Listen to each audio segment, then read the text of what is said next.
اطہر بھائی آپ کے نزدیک حکومت جلتی میں تیل ڈال رہی ہے یا حکومت اس پوزیشن میں ہے بھی یا نہیں کہ کوئی رول پلے کر سکے؟ کیونکہ ابھی تحقیقاتی رپورٹ جو آئی ہے وفاقی کابینہ کے سامنے اس میں پرسیپشن ابھر رہا ہے کہ شاید قانون سازی ایسی نہ ہو جس میں تحریک انصاف پہ پابندی لگ جائے یا ان کے اہم ترین لوگوں پہ پابندی نہ لگ جائے۔ اطہر بھائی دیکھیں، جب یہ بدقسمت واقعہ پیش آیا 9 مئی والا، اس وقت بھی نون لیگ کی حکومت تھی اور شہباز شریف صاحب بھی وزیر اعظم تھے۔ اب حالیہ کل رات تک دیکھ لیں مختلف ٹی وی پروگرامز میں جو ان کی لیڈرشپ بیٹھی ہوئی تھی، وہ بار بار یہ کہہ رہے تھے کہ جناب ہم نے تو تحریک انصاف سے بات کرنی ہے۔ رانا ثناءاللہ صاحب نے تو یہاں تک فرمایا کہ ہمیں ایک اشارہ دے دیں ہم خود چلے جائیں گے تحریک انصاف والوں کے پاس۔ اور آج صبح سے ابھی تک شام تک ان کے سارے وزراء بیٹھ کے ان کو غدار ثابت کرنے کی کوشش کر رہے ہیں۔ تو کیا کل تک ان کو نہیں پتا تھا کہ ان غداروں کے ساتھ ہم کیوں بات کریں؟ اب ایشو یہ ہے کہ یہ جو کہہ رہے ہیں کہ لوگوں کو سزائیں نہیں ہوئی، اس میں مسئلہ جو ہے نا وہ نہیں، پہلے یہ پوائنٹ کلیئر کریں۔ آپ یہ کہہ رہے ہیں کہ ان کی پارٹی کے کچھ لوگ چاہ رہے تھے جی تحریک کے ساتھ بات کر لیں، لیکن ان کے آج وزراء جو ہے انہیں غدار کہہ رہے ہیں تحریک انصاف والوں کو، تو آپ کہنا کیا چاہ رہے ہیں کہ اس حکومت کے پاس جو ہے وہ مینڈیٹ ہی نہیں ہے کہ وہ کوئی رول پلے کر سکے؟ آپ یہ کہہ رہے ہیں؟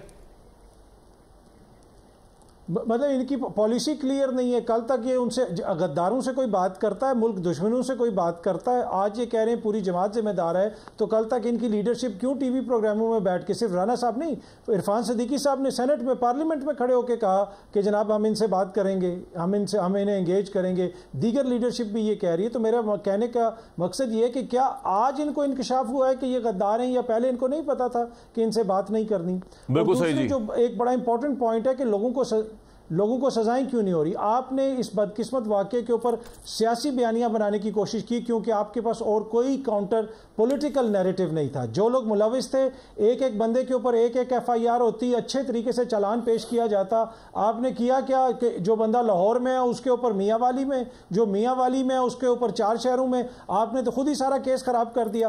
پھر IG صاحب نے جن کے حوالے سے پریس کانفرنس کی، جن کی 27 کالیں گنوائیں، وہ اچانک بالکل فارغ ہو گئے۔ بہت سارے لوگ جو پریس کانفرنس کرتے تھے وہ فارغ ہو جاتے تھے۔ تو یہ جو سیاسی طور پہ اس کیس کو نقصان پہنچا ہے، اس کی وجہ سے آج تک ہم دیکھ رہے ہیں کہ کسی کو سزا نہیں ملی، مقدمات آگے نہیں چل رہے۔ اطہر صاحب 2 سوال میرے آپ سے اور ہیں، مجھے ایک بات بتائیں۔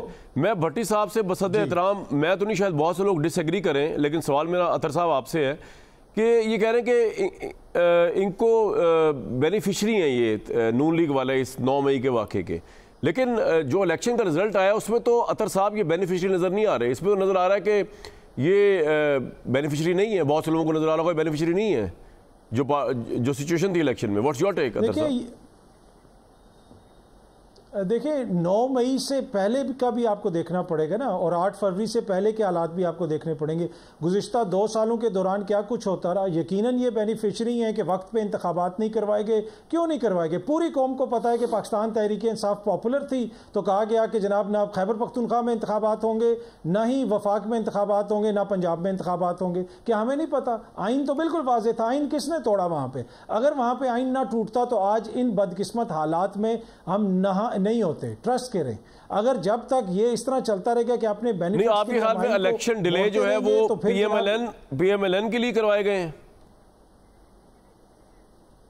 نہیں، انہوں نے کیے ہیں نا، PMLN اور پیپلز پارٹی نے، یہ لوگ حکومت میں تھے نا۔ کس نے ریزولوشن بلاول صاحب نے پیش کی تھی، تقریر کھڑے ہو کے اسحاق ڈار صاحب نے کی تھی کہ میں 20 ارب نہیں دے سکتا، ہم تو الیکشن نہیں کروائیں گے۔ یہ سارے کھڑے ہو کے جناب پارلیمنٹ کے سامنے کنٹینر لگا کے آگے جا کے سپریم کورٹ کے سامنے جج صاحب کو کیا کچھ نہیں انہوں نے کہا تھا۔ تو الیکشن تو انہوں نے روکے۔ بالکل ٹھیک ہے سر، پوائنٹ آ گیا آپ کا، اپنا اپنا حصہ ڈالا ہے۔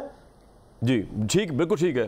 میں آپ سے ایک 2 اور سوال بھی پوچھ رہے ہیں عمران خان کے اور تحریک انصاف کے مستقبل کے حوالے سے، لیکن میں کوئکلی چاہتا ہوں عابد شیر علی صاحب آپ رسپونڈ کر دیں کہ اس وقت جو سر میرا سوال آپ پہلے جواب دینا چاہ رہے ہیں، آپ جواب دے دیں، لیکن میرا سوال اگر ساتھ ہی لے لیں۔ میں کہنا یہ چاہ رہا تھا میں آپ کو عابد بھائی کہ ایک تو سٹیٹ ہے وکٹم اس سارے معاملے میں، دوسری طرف تحریک انصاف ہے جس پر الزامات ہیں اور بہت چیزیں ہم دیکھ بھی رہے ہیں، اور ہم نے ان کو وقت سے پہلے ہی بتایا تھا کہ آپ غلط پالیسی آپ کی عمران خان صاحب کو۔ دوسرا، آج میرے پروگرام کے اندر 2 ہمارے بڑے امپورٹنٹ پینلسٹ ہیں جو ان کو لوگ سن رہے ہوں گے، اور ویسے بھی تاثر شاید یہ جا رہا ہوگا کہ آپ جو ہے بیسکلی اس تمام معاملے سے آپ نے سیاسی فائدہ اٹھایا، جو کہ بڑی غلط بات ہوگی کہ اگر اتنا بڑا سانیہ ہوا ہے، قومی سانیہ، اس سے آپ نے سیاسی فائدہ اٹھایا ہے، تو اس سے بری بات تو کوئی ہو نہیں سکتی اگر آپ نے یہ اٹھایا ہے تو۔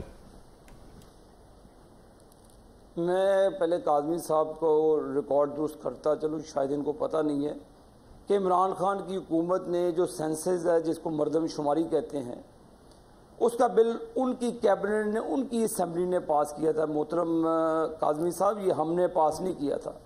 اب جب سینسز ہونے ہیں، سینسز ہونے کے 4-5 ماہ جو بھی ان کا ایک قانونی نقطہ ہے، اب اس کو مد نظر رکھے۔ حکومت کیا اس چیز میں بینیفیشری ہے؟ کیا حکومت نے کہا تھا کہ کور کمانڈر کے گھروں پہ گھس جائیں جا کے ان کو ماریں؟ کیا حکومت نے کہا تھا کہ آپ یہ کام کریں؟ بینیفیشری تو وہ لوگ ہیں جنہوں نے نواز شریف کو کہا تھا کہ وہ نواز شریف اور مریم نواز کے لیے کہا تھا کہ 2 سال کی ہماری محنت کے اوپر پانی پھٹ جائے گا۔ کاظمی صاحب یہ آپ شاید اس وقت بولتے تو میں آپ کا ماتھا چوم لیتا۔ یہ آپ اس وقت بولتے جب جسٹس صدیقی صاحب، شوکت صدیقی صاحب چیخ چلا رہے تھے کہ یہ میرے سے زیادتی ہو رہی ہے۔ آپ اس وقت میٹھی نیند سو رہے تھے میرے بھائی۔ آپ کہاں پہ تھے اس وقت جب نواز شریف کو پیناما پہ غلط غفلت کی نیند سو رہے تھے یار؟ آج آپ حکومت، ہم بینیفیشری نہیں سر، شاہد صاحب ہم بینیفیشری نہیں ہیں، ہم تو وکٹم ہیں ان تمام معاملے میں۔ آپ بینیفیشری تو وہ لوگ ہیں جو جنرل فیض حمید کے تھرو آئے تھے۔ ہمیں کس چیز کا؟ ہمیں تو ہم بینیفیشری ہوتے تو ساری جماعت جیت جاتی۔ آپ الزام لگا رہے جی کہ جو بینیفیشری ہے تو یہ ان کا کام تھا۔ میرے محترم، یہ نون لیگ نے 9 مئی کا واقعہ نہیں کروایا۔ 9 مئی کے واقعے کے لیڈرشپ نون لیگ کی لیڈرشپ نہیں تھی، جنہوں نے کہا جی کور کمانڈر کے گھروں پہ چلے جائیں۔ تو یہ آپ اپنا خدا کے لیے ریکارڈ درست کریں۔ بالکل آپ کا پوائنٹ آ گیا جی، آپ حکومت لیکن ایک اہم مدعا رہ گیا ابھی اس سے وابستہ، تو آپ حکومت میں ڈال دیتے ہیں۔ ایک مدعا رہ گیا کہ ایک تو یہ کہ حکومت کیا پلان کر رہی ہے، بیسیکلی قانون سازی جس حوالے سے ہو رہی ہے۔ تحقیقاتی جو رپورٹ آئی ہے 9 مئی کے حوالے سے، آرمی چیف نے آج خطاب کیا، بڑا اہم تھا۔